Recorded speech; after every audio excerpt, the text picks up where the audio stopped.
had this kind of, black and white footage on TV that would play. This was typical Egyptian cinema. And if you saw the way the woman was looking at him from afar in this video, that was pretty daring, to kind of show this flirting. But Egyptian cinema actually was pretty daring at the time. In fact, I think it was much more daring than today. And so. When was that from? So it was taken from a film with Abdel Halim Hafez, and I took the clip from that film, an Egyptian movie. I mean, like when? Oh, when? So we're talking here like 60s, the 1960s. Because I was thinking about the way she was dressed. Oh yeah, very like elegant, right? Yeah. I mean, it's amazing if you look at Egyptian films from the era, how sophisticated they were, not only in terms of fashion, but also like the cinematography, the editing, the dialogue. I mean, these were, classics. So did you like Abdel Halim Hafez? He was known as Al-Andalib al-Asmar, and he was kind of like a sex symbol.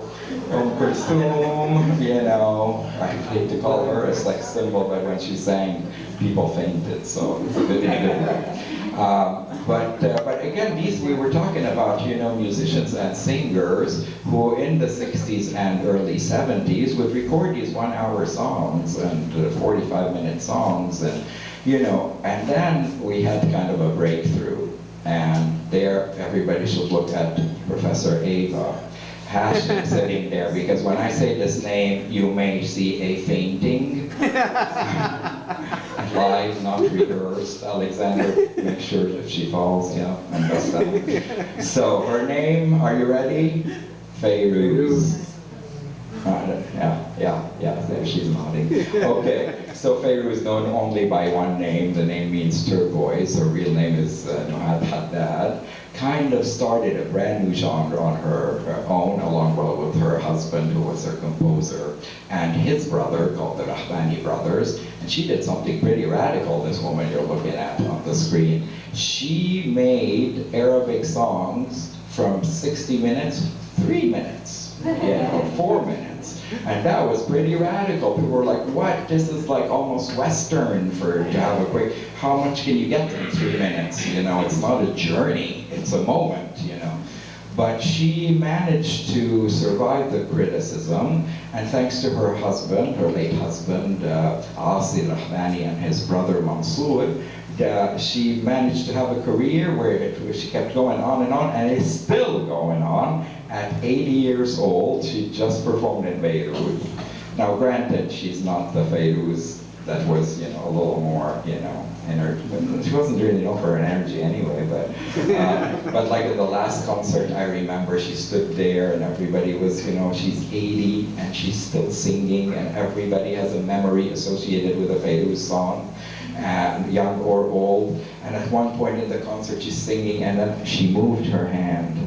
I think from here, no, I think I went too far. From here to here. And people cheered, like, oh, she moved.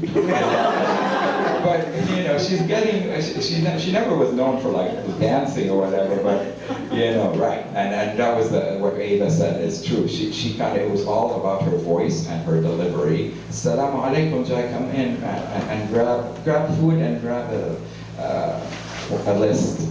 Anyway, so but it wasn't like about show, it wasn't a show so much on her. There were dancers and other ones.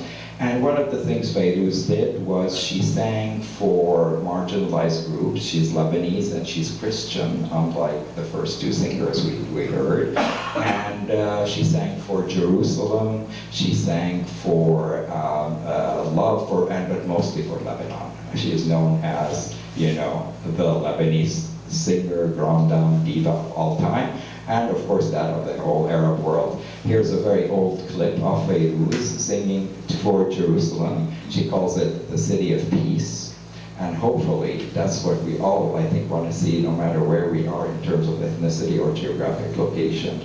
This song kind of talks about Jerusalem being for the Jews, the Christians, and the Muslims all living together in peace.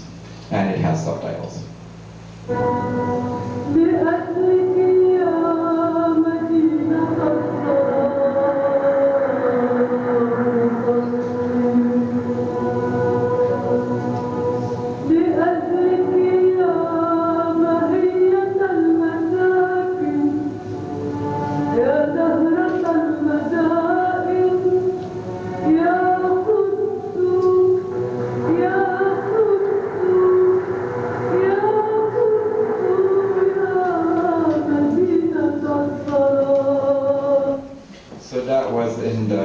after the 1967 war. All right, we got another advertisement here. We'll mute it. And I can skip in 2 seconds. Maybe Eric, I'm going to need you after all to skip. Yeah, skip.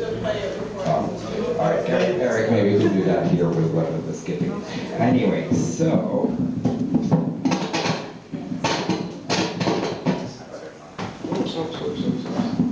All right. So, so you saw Fairuz very solemn, singing for Jerusalem, a very old clip from the late 60s. And that song sort of took the Arab world by storm, and also, you know, appealed to, I think, more of an international audience as well. But Fairuz's songs also were sometimes playful, sometimes, what's going on here? Is it? You want to Play first. Oh, we have to watch the commercial. Play then skip. Now skip. Okay. At least they could have put like an Arabic-related commercial, like almost commercial. Anyway, so Fairuz's style, I mean, you saw was very sort of somber there, where she was singing for Jerusalem, but she would sing from the heart. This is probably her biggest hit ever. It's called Habbaytak Bisayf, I Loved You in the Summer. And now I'm going to teach you a word in Arabic that is going to make you blush. Do you know how to say winter in Arabic? In Lebanese Arabic? Yes, Michael, you can say it. It's not a cuss word in Arabic. Yeah, shitty. So the word shitty, that all means winter. It does not mean what you think, especially while you're eating. I don't want to. But so the song is Habbaytak Bisayf, Habbaytak Bishitty. And when but it just means I loved you in the winter. And of course, like, she sings it with such passion, and she always ends up with like shitty, and people go like, Americans go, oh my God, she's not feeling well. But you know, it's a good way to remember how to say winter in Arabic, because how's the weather in winter? Yeah.